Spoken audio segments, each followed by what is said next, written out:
Shalom, and welcome to this edition of Revealing the Truth, where we cover the headlines, the heartlines, and biblical truth. I'm your host, the Reverend Rabbi Eric Walker.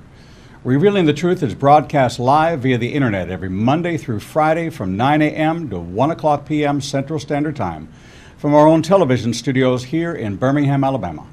Our program is the media branch of Igniting a Nation Incorporated, a 501c3 ministry devoted to reaching the church with the truth of the Bible from a Jewish believer's perspective. We are a commercial-free network supported 100% by your contributions. We are committed to bringing a bold voice to a wide variety of topics presented from a biblical worldview. The live broadcast will be televised via our website at ianbn.com and archived on our YouTube channel. You can follow us at Igniting a Nation on Facebook and Twitter for the latest show updates and daily guests. Send us your comments at info@ignitinganation.com. And now, for today's rant. Shalom. You remember the Name Game, that song by Shirley Ellis? We had a lot of fun putting everyone's name into that song, and it certainly was fun to laugh. Laughter is medicine for our souls. Your name is important, and you become known by your name. Your parents know you by one name, and it may be your first name or your middle name. Or if you're in the South, you might have two first names like Billy Ray or Sammy Joe or Wayne Bob. And in other circles, you might be known as Bubba, Worm, Butch, Doodlebug, Renegade, and Haas. Alan Alda's real name was Alfonso d'Abruzzo. Woody Allen's real name was Alan Konigsberg. Lauren Bacall was actually Betty Joan Persky. Jack Benny was Benjamin Kubelski. Mel Brooks was Mel Kaminsky. George Burns was Nathan Birnbaum. Red Buttons was Aaron Chwat.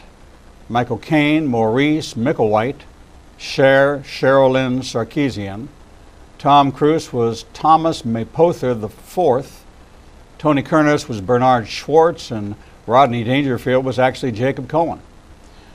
There's a website, howmanyofme.com, that tells you how many people in the U.S. have your name.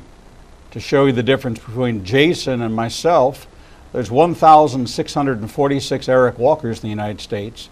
There are 523 people in the U.S. named Jason Bradley. Names are so important, yet we've lost a real appreciation for the significance of names. Biblically, names conveyed your history, your lineage, your region, ownership, and many times your future. Over 1,500 times the term son of is used in Scripture. It is through the understanding of the significance of a name that we see how God used a name like Abraham to show us that Abram would become the father of many, when in the natural it was inconceivable. In the book of Numbers, we see a prophetic picture as we look at the names.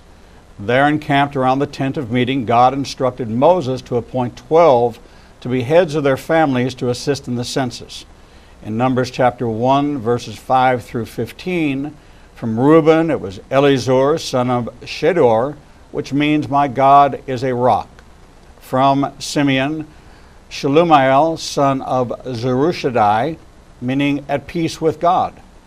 From Judah, Nahshon, son of Aminadab, a diviner. From Issachar, Nathaniel, son of Zuar, means gift from God. From Zebulun, Eliab, son of Helon, means God is my father. From the sons of Joseph, from Ephraim, Elishama, son of Ammihud, means my God has heard. From Manasseh, Gamaliel, son of Pedahuzur, my God is a rewarder. From Benjamin, Abidan, son of Gideoni, my father is judge. And from Dan, Ahiezer, son of Ammishaddai, brother of health. From Asher, Pagiel, son of Okron, meaning event of God. And from Gad, Elisaph, son of Deuel, God adds. And from Naphtali, Ahira, son of Enon, my brother is evil. Yes, there in the Torah is a picture of the 12 surrounding God, and one is the brother of evil. A perfect picture of Yeshua's final Passover Seder as he was surrounded by his 12 disciples, and the 12th one, was certainly the brother of evil. When Jacob wrestled with God, his name was changed to more accurately reflect who he was, as Israel means struggled with God. God knows your name, and we see that clearly in 1 Samuel 3, verses 1 through 10. The boy Samuel ministered before the Lord under Eli. In those days, the word of the Lord was rare. There was not many visions. One night, Eli, whose eyes were becoming so weak that he could barely see, was lying down in his usual place. The lamp of God had not yet gone out, and Samuel was lying down in the temple of the Lord where the ark of the God was. Then the Lord called Samuel. Samuel answered, "Here I am." And he ran to Eli and said, "Here I am, you called me." But Eli said, "I did not call. Go back and lie down." So he went and lay down. Again the Lord called Samuel, and Samuel got up and went to Eli and said, "Here I am, you called me." "My son," Eli said, "I did not call. Go back and lie down." Now Samuel did not yet know the Lord. The word of the Lord had not yet been revealed to him. The Lord called Samuel a third time, and Samuel got up and went to Eli and said, "Here I am, you called me." Then Eli realized that the Lord was calling the boy.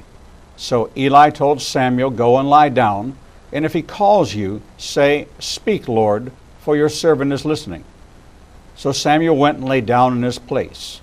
The Lord came and stood there, calling as at the other times, "Samuel, Samuel." The Lord knows our name, but do we really know his? In Psalm 75, we give thanks to you, O God. We give thanks for your name is near.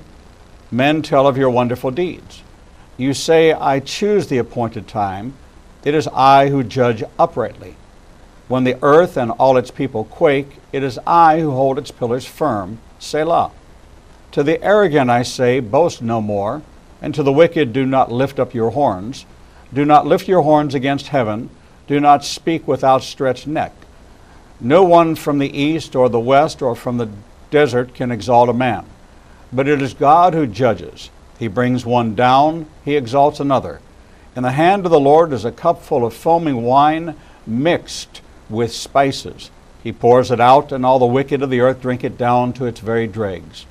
As for me, I will declare this forever. I will sing praise to the God of Jacob. I will cut off the horns of all the wicked, but the horns of the righteous will be lifted up. And from Judges 13:16 through 19, the angel of the Lord replied, "Even though you detain me, I will not eat any of your food. But if you prepare a burnt offering, offer it to the Lord." Manoah did not realize it was the angel of the Lord. Then Manoah inquired of the angel of the Lord, "What is your name, so that we may honor you when your words come true?" He replied, "Why do you ask my name? It is beyond understanding." In 2 Samuel 6, verses 1 through 6, David again brought together out of Israel chosen men, 30,000 in all. He and all his men sent out from Baalah of Judah to bring up from there the ark of God, which is called by the name of the Lord Almighty, which is enthroned between the cherubim that are on the ark. In 2 Chronicles 7:14 to 16, if my people who are called by my name will humble themselves and pray and seek my face and turn from their wicked ways, then I will hear from heaven and will forgive their sin and will heal their land. Now my eyes will be open and my ears attentive to the prayers offered in this place. I have chosen and consecrated this temple so that my name may be there forever. My eyes and my heart will always be there. And from Matthew 6:9, this then is how you should pray. Our Father in heaven, hallowed be your name. In Acts 2:21, and everyone who calls on the name of the Lord will be saved. Each week in the synagogue and in my classes, I read from the book of Numbers, the Aaronic benediction, and in Numbers chapter 6, verse 27, it says, "So they will put my name on the Israelites, and I will bless them." What's the significance of this passage? What name would that be? If it were one of the names man had made up, anyone could put it on themselves. In the world, there is identity theft, and people masquerade as others. If that is the case, then I could just put the name of the Lord on myself. That is, if it was one of the names man has given him. Why, I could tattoo the name, engrave it on a nameplate, or make a sign and wear it around my neck.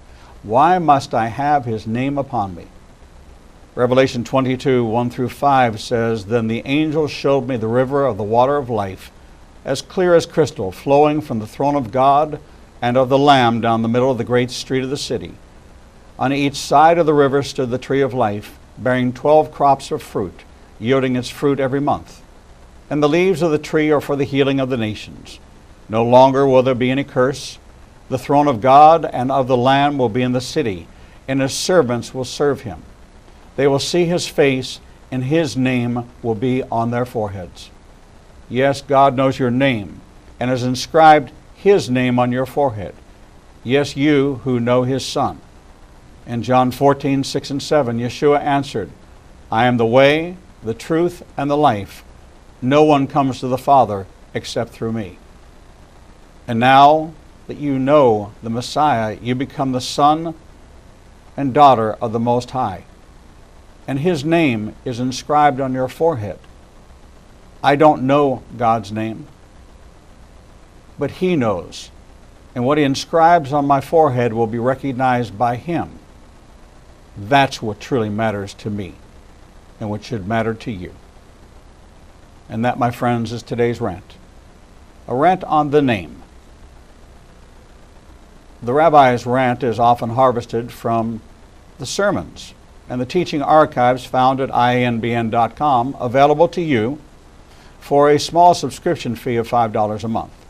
The teaching archives contain all of the sermons over the last 10 years, all the special events, all of the prophecy in the news teachings on DVD, plus all the audio teachings from the Torah studies, the Jewish Roots and Heritage classes, the Harmony of the Gospels, and so much more. Just go to www.ianbn.com and click on Teaching Archives. There you'll find a great deal of information not found anywhere else. If you'd like to make some comments or ask some questions of this program, we'd be happy to hear from you. Just email us at info@ignitinganation.com. We'll be right back.